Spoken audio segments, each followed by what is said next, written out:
आप अपने बच्चों को खुद से ही खाने दें या आप अपने हाथ से खिलाएं, कौन सी प्रैक्टिस बेबीज के लिए सबसे सही होती है। तो चलो, so hi parents, welcome back to my channel child care tip, your friendly place for all things baby care and parenting. तो आज हम बात करने वाले हैं बिगेस्ट टॉपिक, जो एक बिगेस्ट डिसीजन होता है पेरेंट्स के लिए कि अपने बेबी को फीड कैसे कराया जाए। यस, आपने थंबनेल में तो देख ही लिया होगा। तो आज का टॉपिक है baby led weaning versus spoon feeding. मतलब आप अपने बच्चों को खुद से ही खाने दें या आप अपने हाथ से खिलाएं, कौन सी प्रैक्टिस बेबीज के लिए सबसे सही होती है। तो चलो let's find out and start करते हैं इस वीडियो को। फिर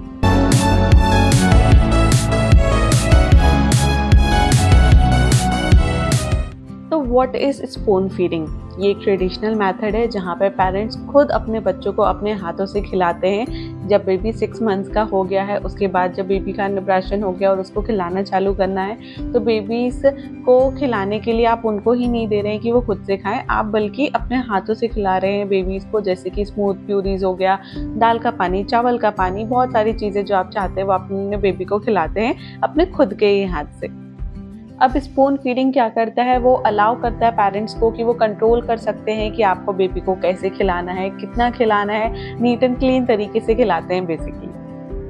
now what is baby led weaning? तो देखिए, ये एक अप्रोच है जहां हम बेबी को खुद से खाने की आदत डलवाते हैं। यस, ये बहुत ज़्यादा सुपर पॉपुलर हो रहा है among the modern parents. Yes, इसमें बेबी डेवलप करता है इंटरेस्ट खाने के लिए, क्योंकि वो डिफरेंट टेक्सचर्स को फील कर पाता है। यस, बेबी इंडिपेंडेंट बनता है, हैंड एंड आई कोऑर्डिनेशन बढ़ता है, चूइंग जो एबिलिटी होती है वो डेवलप करता है right from the start. Now what are the benefits of both of these? Yes, इनके दोनों के बेनिफिट्स हैं एंड डीमेरिट्स भी ऑफ कोर्स होंगे ही।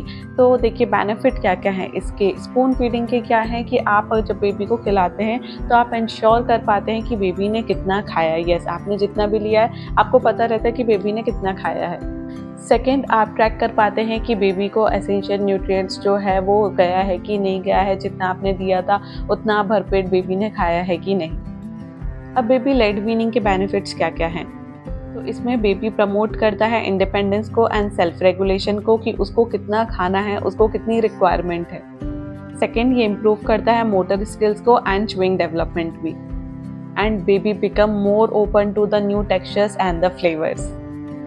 Now what are the common challenges? देखिए, दोनों में ही चैलेंजेस तो रहेंगे, तो मैं आपको बताने वाली हूँ क्या कॉमन चैलेंजेस होते हैं। स्पून फीडिंग में क्या होता है, बेबी बहुत ही ज़्यादा डिपेंडेंट हो जाता है ऑन बीइंग फेड। यस, अगर आप ही बच्चे को खिला रहे हैं तो फिर वो खुद से खाना नहीं सीखते हैं। एंड हाँ, सबसे बड़ा डिमेरिट ये भी हो सकता है, बेबी जो टेक्सचर्स है ना उनको एक्सेप्ट करने में भी थोड़ा डिले हो जाता है।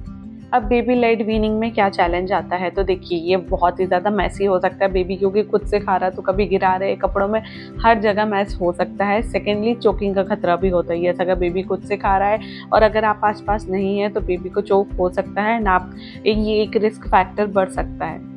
एंड इसमें बेबी गैग भी कर सकता है। यस, देखिए, गैगिंग इज़ नॉर्मल। गैग करना मतलब बेबी को अगर अटक गया है खाना तो वो खुद से निकालने की कोशिश करता है, वो इजीली अपने मुंह में मैनेज करता है कि कैसे उसको निकालना है और फिर वापस चू करके वो खा लेते हैं। तो चोकिंग एंड गैगिंग में बहुत बड़ा डिफरेंस होता है। इसके ऊपर भी मैं एक वीडियो बनाऊंगी जो कि हर पेरेंट को देखना बहुत ज़रूरी है।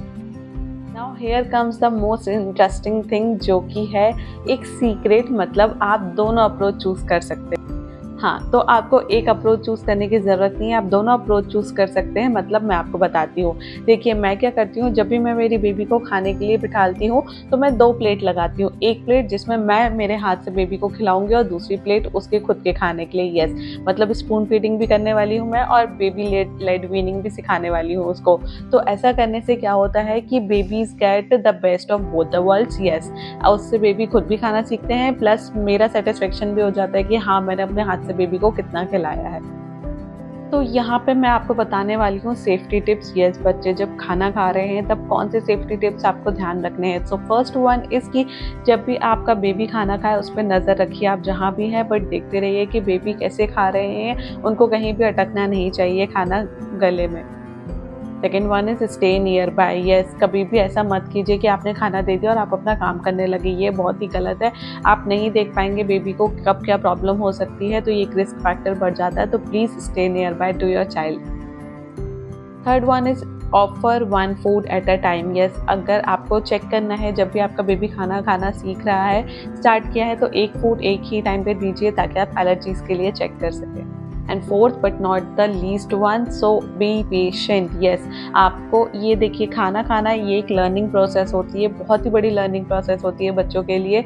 सो बी पेशेंट, हड़बड़ी मत कीजिए कि ये खा ही नहीं रहा है, ये कुछ एक्सेप्ट ही नहीं करता है। धीरे धीरे बच्चे सब सीख जाते हैं। तो जो भी आप चूज़ करें, याद रखें बेबी इज़ यूनिक। यस, हर बेबी यूनिक होता है। Don't compare your baby, follow their cues and enjoy their mess. So if you find this video helpful, don't forget to like, share and subscribe to Child Care Tip for more beautiful tips on the child care.